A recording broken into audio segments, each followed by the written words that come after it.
I'm Mar, and this is my opinion.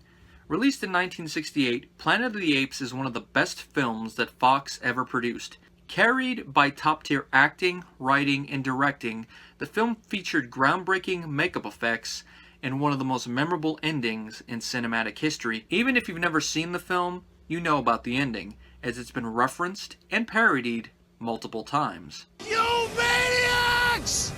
Damn yous! God damn yous all to hell!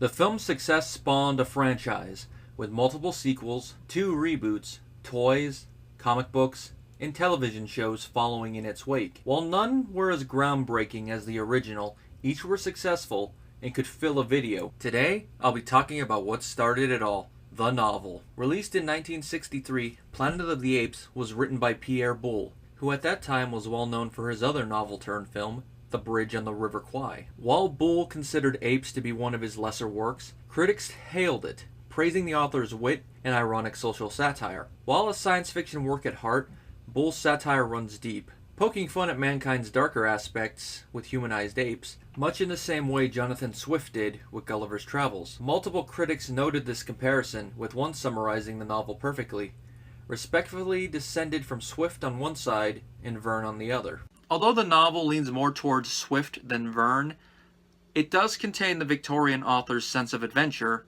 tempered with farce. If you're familiar with the first film's production, the novel's plot is familiar, as earlier drafts were more faithful to the source material. Set in 2500, the bulk of the novel is a written account of Ulysse Moreau, a French journalist chosen to accompany 2 scientists on a journey to the star Betelgeuse. The ship can travel near light speed and suffers from time dilation. 1 year of travel accounts for centuries outside. The 3 reach their destination without much difficulty and find an Earth-like planet within the Red Giant's habitable zone. Upon landing, the trio discover humans. While shocked, Ulysse becomes even more so when he discovers intelligent apes are the planet's dominant species. In the course of a farcical hunt, one member is killed and Ulysse is captured. The journalist soon finds himself in a laboratory where the apes conduct Pavlovian experiments on humans. Although he loathes doing so, the Earthling plays along and soon attracts the attention of a female chimp named Zira, one of the head researchers. She soon realizes that Ulysse is intelligent, and with the help of her fiancé Cornelius,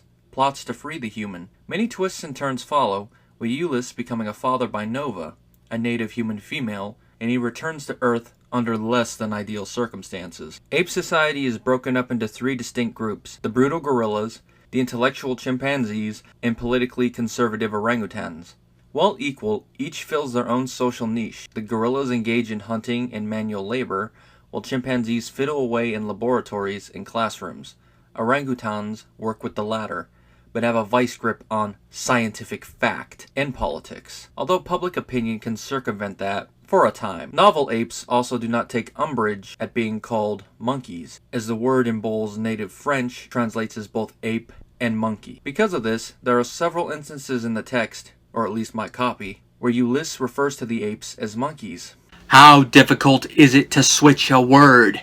That's like editing the N-word out of Huck Finn, but leaving it in a few select places. Most of the novel's satire derives from ape behavior, as they emulate human culture in a twisted manner. One might describe a stock exchange as a cluttered mess, but on Soror, that sells it short. Imagine chimps and gorillas acting bestial in a suit, with one writing down figures with his feet every so often. The novel even contains one of the film's most famous scenes, the hunt. Instead of gorillas running down humans on horses, beaters flush humans out into a line of fire. Those who manage to escape during reload are captured with strung nets. The hunters even pose for pictures with their trophies, although it plays out far longer.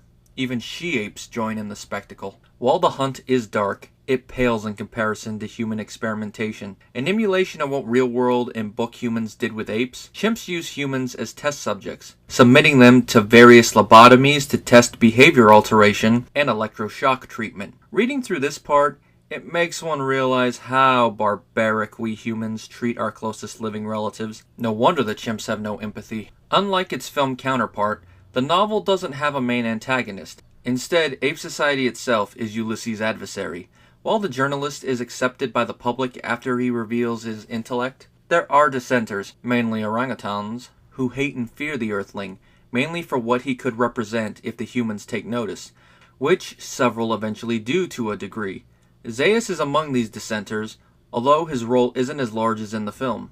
Here, he is mainly a respected scholar who simply views Ulysses as a tame man. Once Cornelius discovers the truth about simian culture rising from the ashes of man's own, Ulysses' presence in the birth of his son become a greater threat. Before action can be taken by simian officials, he and Zira smuggle the family off-world.